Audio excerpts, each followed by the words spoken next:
Hello, friends from Five Reasons. Welcome back to our Marlins Report show here on the Five Reasons YouTube channel. I'm joined by David Fernandez, as usual, to talk a little bit about MLB baseball, especially Marlins. If you want a little bit more of a broader show, you can go check Man in Second. They also talked about the Rays and what they're doing in the American League. Today, we are going to focus on the Marlins. The Marlins just won a series against the Atlanta Braves, that dark monster that had beaten us for the last couple of years. They took 2 out of 3 games there in Atlanta, and it was a Miami weekend there in that city. So it was a takeover over there, and we're going to discuss it with David Fernandez. David, it looks like the Marlins are doing great against their division rivals. They lost the series against the Cardinals, but they went and won the series against the Braves. They won the series before they won against the Cardinals, which was against the Phillies. So they're doing well against the National League East. Yeah, I mean, what is that? 5-2 versus the NL East to start the schedule. I mean, that's a pretty good start. The second place in the NL East through 15 games? 15 games, yeah. 7 wins, 8 losses. Yeah, behind only the Mets, who are, they're pitching out of their minds right now. You're hoping maybe the Mets kind of fall back to earth and do that thing that the Mets do and kind of fade, right? They will. Yeah, but no, I mean, they looked really good over the week. I mean, aside from Friday, Saturday and Sunday, they looked really, really good. And obviously, we had talked about how good they looked against the Phillies. So it's really encouraging to see them playing this well against their division rivals early on.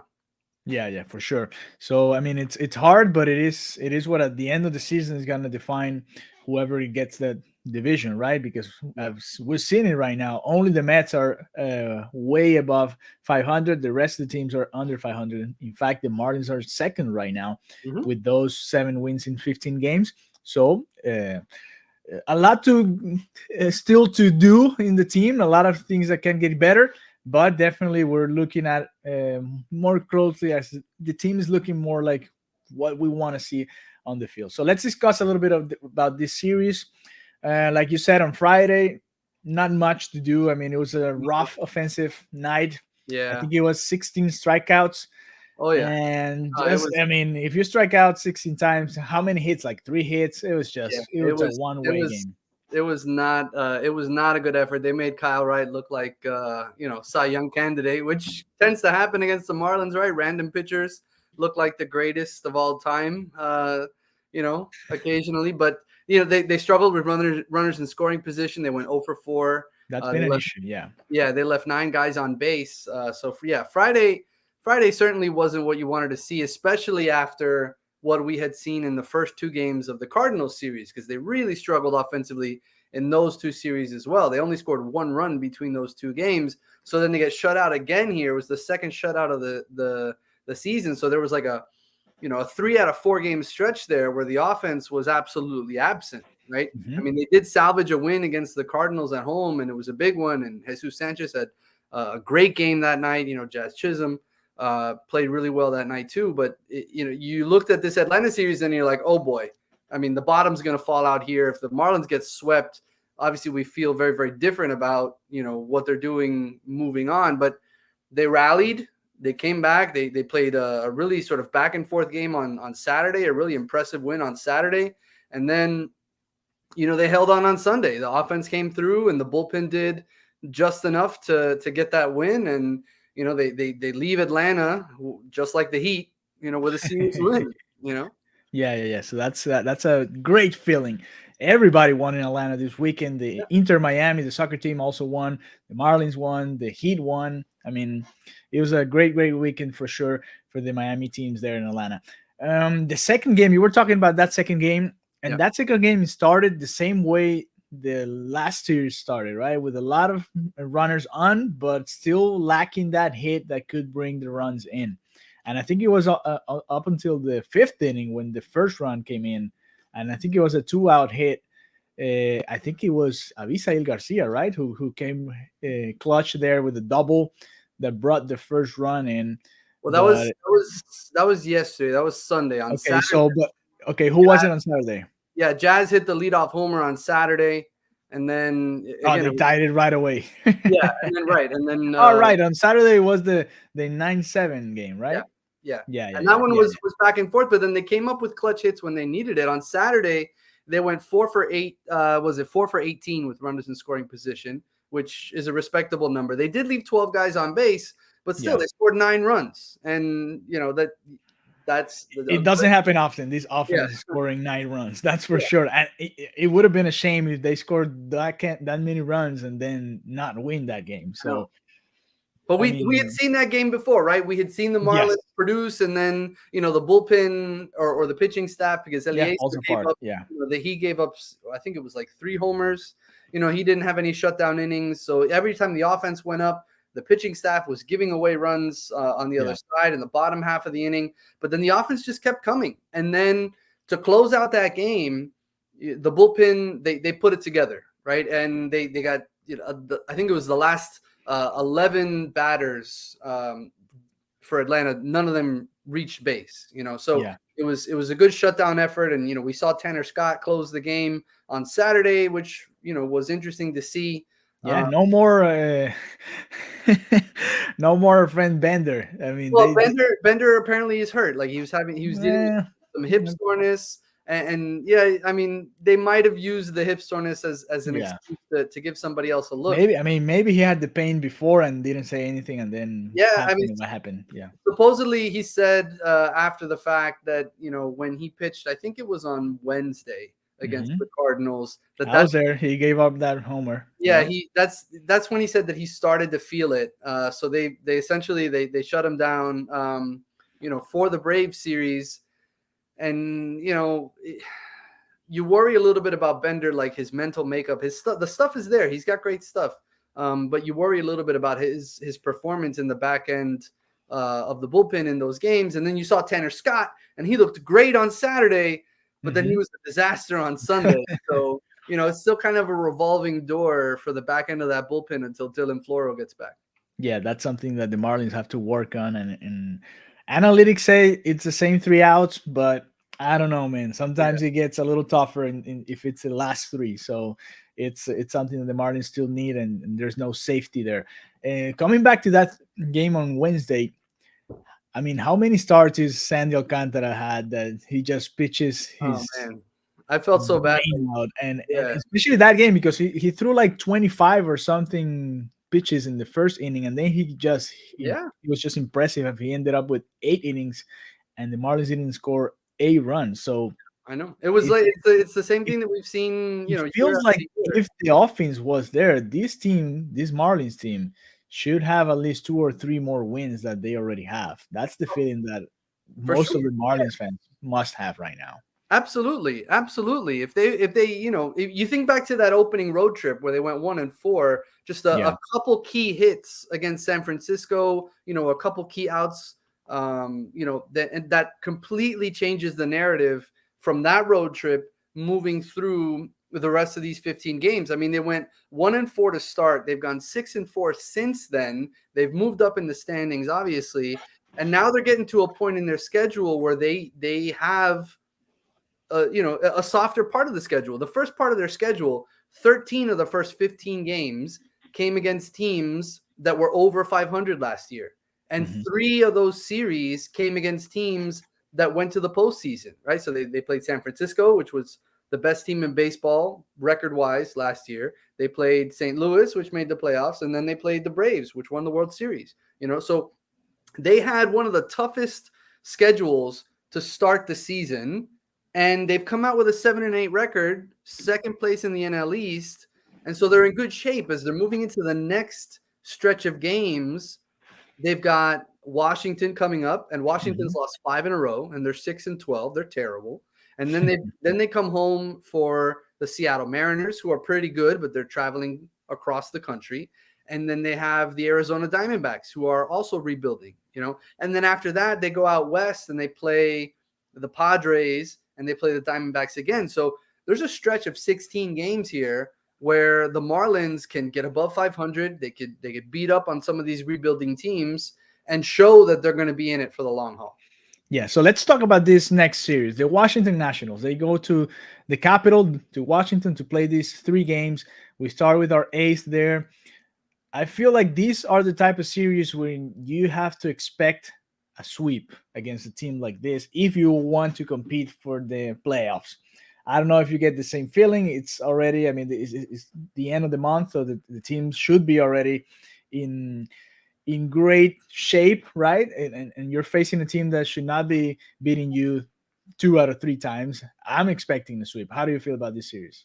Listen, I'm with you. I would love to say sweep, right? I mean, you worry a little bit. They're on the road, Hmm. but the way that it's lined up, it's the front end of the rotation, right? So it's Sandy, it's Pablo, it's Trevor, Yeah. the 3 best pitchers in the rotation going against the team again that's rebuilding. They still, I mean, they've got some guys, right? Juan Soto's on that team. Yeah, the He's lineup's pretty similar. Yeah, so but they have to be able to win these games, as you said. A sweep would be ideal, but they have to at the very least they have to win 2 out of 3 to get up. I guess that would put them at 500 Yeah. at that point. So they have to leave Washington either at 500 or 1 game over in order to really start to build on this momentum. You look back at we've been talking about the offense and how the offense hasn't produced, and people are worried about some of the veteran bats that are in the lineup.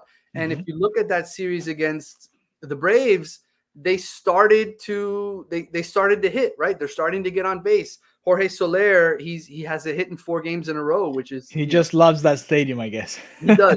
I mean, his batting average is only 190 at this Hmm. point, but his batting average of balls in play is 256. So there's a little Hmm. bit of like unluckiness there. We saw some serious exit velocity with some of the hits that he's turned on, and he's getting on base. He's got an 11.9 walk rate, which is really good.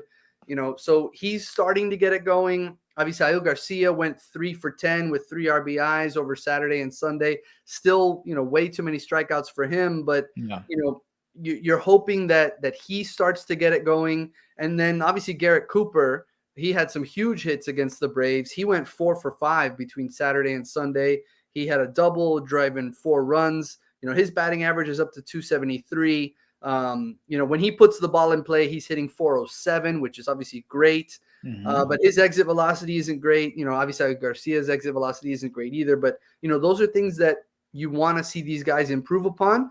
But Cooper's got a high walk rate too, 11.3%. So if these guys in the middle of the order can start to get it going, and then obviously we continue to see production from Jazz and Jesus Sanchez, some of these other guys, then the Marlins are going to start putting 3, 4, 5 runs on the board. And with the pitching staff, you give Sandy 4 runs, he's winning every time.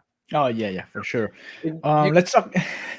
Hopefully, they can do that tomorrow on Wednesday when they start the series. That pitching matchup is going to be Sandy Alcantara. I had it right here against Gray. Gray's going to be starting for the Washington Nationals. Josiah Gray. yeah, He's 2-1, 3.14 ERA, 11 strikeouts. So a strikeout pitcher. Not good for this offense that has been struggling to make contact. And let's talk about our lefties in the lineup. Our lefty sensations. Jazz Chisholm finally getting the opportunity to hit first, to hit leadoff yeah. in the lineup. And what's the difference? Not only hitting, but also on the bases and the ways he can change and affect the game with speed. It's funny. I mean, you look at the numbers, and he actually has a higher batting average hitting ninth than he does leading off. But there's something different about him, about the offense with him at the top of the lineup. I mean, Yeah. he's going to get more plate appearances, obviously, right? Because Hmm. he's at the top of the lineup. And as a leadoff hitter, he's hitting 294 right now. I mean, he had that monster 4-hit game on Saturday, obviously led the game off with a home run. It was a triple shy of the cycle, would have been the first cycle in franchise history. I have a feeling he's going to be the one. It's either going to be him or Jesus Sanchez at this rate, getting that first cycle. But he provides that spark. He also had 2 stolen bases that day. He had 4 hits. He drove in 3 runs. He scored 3 times. He stole 2 bases. So having him, being able to sort of jumpstart this offense it's important, right? And we really need to see Mattingly allow him to hit against lefties, right? That's kind Yeah. of the next step in his development, because you hear this all the time. This is a cliche, right? But baseball, especially from an offensive perspective, is a game of failure, and he's not Mhm. going to get any better in those metrics, right? He's not going to get any better with the advanced stats if he doesn't get the opportunity Yeah, to you be can better. make any adjustments from the bench. Right. And I'd rather him struggle against lefties in April and be able to play against lefties in August and September Right. than, not see lefties at all and then struggle against them late in the season. So I think having him at the top of the lineup is going to provide this this offense with the spark that it needs, because they can feed off him, right? And then they can feed off guys like Jesus Sanchez, and then the veteran guys, maybe they don't feel as much pressure to get going if Jazz and Jesus are getting on base and not driving in runs and stuff like that. Yeah. Finally, talking about another lefty sensation, Jesus Lucardo with 8 strikeouts in 5 innings on Sunday led the way for that Miami Marlins win in Atlanta. 2 out of his 3 outings so far have been really good, and he's shown a little bit of what he can do. And it's been surprising to me that he's using more of his off-speed pitches than actually his very good fastball, 97 up fastball that he has. He's been using the curveball way more than any other pitch in his repertoire. Yeah, listen, the breaking balls that he's throwing, those are the out pitches, Hmm. but he needs his fastball in order to set those pitches up. Yeah. And the key for Lusardo is command. Like, he needs to hit his spots. He needs to be consistent with his fastball in order to get to the changeup and the I'm sorry, the curveball, the breaking balls Yeah. that have been his out pitch. For him, it's always going to be about command and location, because his stuff, even though he's leaning more on the breaking balls than he has in the past, and this is true for every pitcher. It's coexisting, right? And Yeah. so, the batter is worried about the fastball, and then the breaking ball comes, and that's where we see all those strikeouts. But for him, again, location and command are key, and it was encouraging for him to be on the road against a very good lineup in Atlanta and perform the way that he did. Yeah, and the way that he finished striking out Austin Riley, Oh yeah. who has had, in that game, he hit him a couple of times, a couple of doubles off the off speed, and he went back to the fastball up and got him to finish off that fifth inning. So far, they're close to 500. Let's see if they can get over that hump in this series against the Washington Nationals. We are going to be back with them on Friday, like when they face the Seattle Mariners. We're going to be there on Lone Depot Park. So let's hope they're coming back home with an over 500 record, and we can talk to them a little bit about how the road trip went and that first game against the Seattle Mariners. Any other report from the minor leagues that you want to share, David? Well, Max Meyer looked great again over the weekend. What a surprise! Yeah, he faced Gwinnett again. This Mhm. was the first time that Jacksonville had him pitching on like a normal rest. So he was Okay. pitching the fifth day, which is 4 days rest. This was the first time this season, and really, he hasn't pitched on 4 days rest very often. The starting pitchers, they go every 5 days. But for Meyer, they started with a 6-man rotation. So he was going essentially once a week. And so he started the series on Tuesday, and then he closed the series on Sunday. And he had Ronald Acuna both times, and he gave up. He went 1-for-3 in the first matchup, and he shut Acuna down on Sunday. I think he struck him out at least once, and I think Acuna ended up 0-for-2 against him on the day. It might have been 0-for-3. So they really handled the Gwinnett Stripers, which is the Braves AAA team. They handled them really well throughout the entire week. The offense looked great for the Jumbo Shrimp. Lewin Diaz continues to produce Hmm. for them at first base, and it's just a matter of time hopefully before we see him with the Marlins. But Meyer looked really, really good, and I thought it was interesting that they had him going on, on what would be a normal sort of fifth day turn for him, and then he pitched well. He gave up 2 earned runs. His command wasn't perfect, but again, he's in AAA. He's learning. He's still developing the changeup, but still very, very good. And they won that series handily. Yeah, hopefully we can see them, both of them, Diaz and Meyer, with the first team. We'll see who gives up that roster spot and what happens, and something's gonna happen all throughout the season. So I'm sure we're gonna see them both with the first team sometime soon. So thank you guys for joining us in this Marlins report. Thank you, David. We'll be back soon, sometime during the week, to talk about the Washington National Series and the Marlins coming back home for the weekend to play the Mariners here, and then the Diamondbacks and all those series are coming back right after this one against the Nationals. So have a good night. Enjoy the rest of your night. Couple of games today in MLB, an easy night tonight, and we'll be back tomorrow with the full action on MLB and here on the Five Reasons YouTube channel. Have a good night, David. Thank you.